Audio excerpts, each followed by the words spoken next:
Doctor గారు ఇప్పుడు ఏ సమస్య ఉన్న వాళ్ళ కోసం పత్యాహారం తయారు చేసుకోబోతున్నాం? ఇవాళ సమస్య ఉన్న వాళ్ళకి కాకుండా ఈ ఎండాకాలంలో అందరూ హ్యాపీగా రోజు తినగలిగినటువంటి ఒక మంచి పత్యాహారం తయారు. అయితే మనందరి కోసం అనమాట. అందరి కోసం ఇది. ఓకే.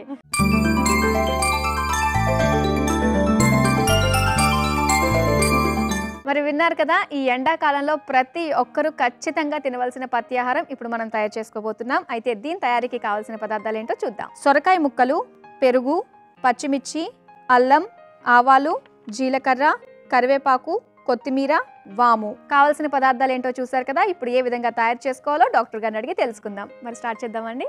ఓఎస్ ఏంటంటే ఇది మనకి ఎండాకాలంలో నేను చెప్తూ ఉంటాను కదా, ఆకలి జీర్ణశక్తి తక్కువగా ఉంటాయి. అలాగే శరీరంలో ఉండేటువంటి బయట ఎండ వల్ల శరీరంలో ఉండేటువంటి నీరు కూడా ఆవిరైపోతూ ఉంటుంది. అందుకని మనం తీసుకునే ఆహారంలో తేలికగా అరిగేలాగా ఉండేలాగా, అలాగే ఇంకొకటి ఏంటంటే శరీరంలో ఉండే నీరు బయటకు వెళ్ళిపోకుండా మన అంటే డీహైడ్రేషన్ రాకుండా మెయింటైన్ అయ్యేలాంటి ఆహారాలు తీసుకోవాలి.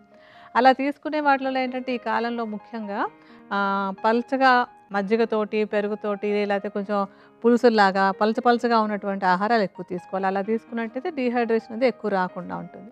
సో చలవ చేసేలాగా కొంచెం పలచగా ఉండేలాగా పెరుగు అవి వాడుకున్నటువంటి ఒక మంచి పత్యాహారం తయారు చేసుకుందాం. దీనికి మొట్టమొదటి ఏంటంటే మనం సొరకాయ తీసుకోవాలి. సొరకాయని చిన్న చిన్న ముక్కల్లాగా తరిగేసుకుని దాన్ని ముందు ఉడికించుకుందాం. స్టవ్ వెలిగిద్దామా.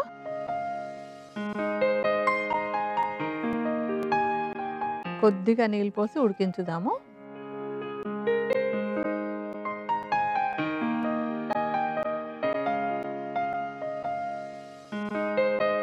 మూత పెట్టేసి ఉడికించుదాం. అది కొంచెం ఆవిరి అది బయటకు వెళ్ళిపోకుండా ఉంటుంది కదా మనకి. సొరకాయ తేలికగా అరిగేటువంటిది, చలవ చేసేది, అలాగే దీనిలో చాలా నీరు ఉంటుంది. సొరకాయ ముక్కలోని నీరు ఉంటుంది. అందుకని మన శరీరంలో ఉన్న నీరు బయటకు పోవడం కాకుండా మనకి నీటిని కూడా అందిస్తుంది. అందుకని మనం సొరకాయని వాడుకోవాలన్నమాట. ఉడికిందేమో చూడండి అమ్మా, బాగా అది మెత్తబడ్డట్టు అనిపిస్తుంది. ఒకసారి గమనించండి. అది ఉడికిపోయిందండి. మెత్తగా ఉడికిపోయింది కదా అది. సో ఉడికినప్పుడు ఇప్పుడు మనం స్టవ్ ఆపేసి ముక్కలు పక్కన అలా ఉంచుకుందాము.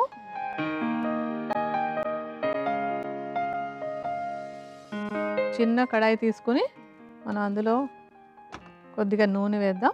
పోపు పెట్టుకోవడానికి కరెక్ట్. కొద్దిగా నూనె వేసి పోపు కోసము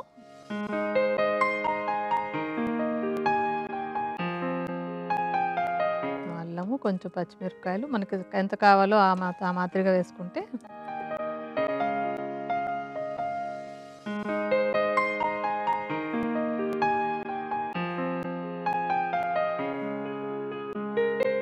కొద్దిగా వాము కూడాను.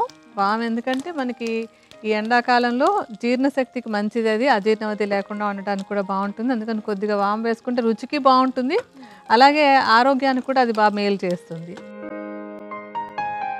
మంచి గుమగుమలాడుతుంది పోపు కూడాను. అందులో మనం ఎప్పుడు కూడా నువ్వుల నూనె వాడుకుంటే మరీ మంచిది అనమాట ఇలాంటి ఆహారం చేసుకునేటప్పుడు.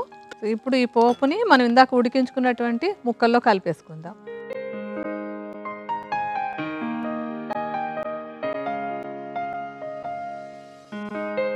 కొద్దిగా మనకి రుచికి కావాల్సినంత ఉప్పు వేసుకుందాం.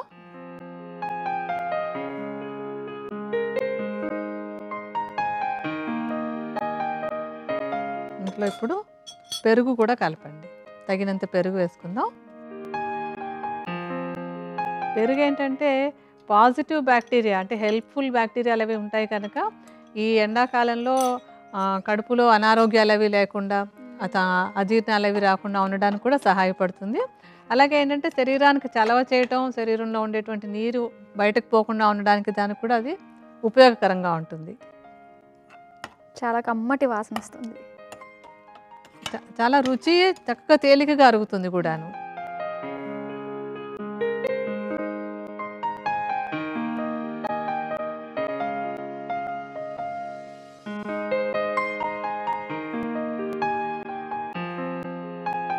మనం అందులో కొంచెం కొత్తిమీర కూడా వేసుకుందాం. ఈ కొత్తిమీర కూడా ఏంటంటే ఎండాకాలంలో వచ్చేటువంటి కొన్ని బ్యాక్టీరియల్ ఇన్ఫెక్షన్స్ రాకుండా రక్షించేటువంటి గుణం కొత్తిమీరలో ఉంటుంది. కొత్తిమీరకి యాంటీ బ్యాక్టీరియల్గా పనిచేసే గుణం ఉందన్నమాట. చక్కగా మనం కొత్తిమీర కూడా శుభ్రంగా కడిగేసుకుని ఇందులో జల్లుకోవడం. సో ఇప్పుడు మనకి పత్యాహారం రెడీ అయిపోయింది. చూస్తుంటేనే చాలా చల్లగా అనిపిస్తుంది. అవును. కడుపులోకి వెళ్ళిన తర్వాత ఇంకా చల్లగా ఉంటుంది. రైట్. మరి ఎండాకాలంలో ప్రతి ఒక్కళ్ళు కూడా ఈ పత్యాహారాన్ని చాలా ఇష్టంగా తింటారు. ఇష్టంగా తీసుకోవచ్చు, ప్రతిరోజు తీసుకోవచ్చు. వెయిట్ కాన్షియస్ ఉన్న వాళ్ళకి కూడా బెంగలేదు. ఎందుకంటే సొరకాయలో వెయిట్ పెరిగేది ఏమీ లేదు. అన్ని విధాలా అనమాట. జీర్ణ మండలానికి మంచిది, ఎండాకాలంలో వేడి చేయదు, వెయిట్ అది పెరగకుండా ఉంటుంది. అందుకని ప్రతి వాళ్ళు ప్రతిరోజు ఒక ఐటెంగా తీసుకుంటూ ఉండొచ్చు.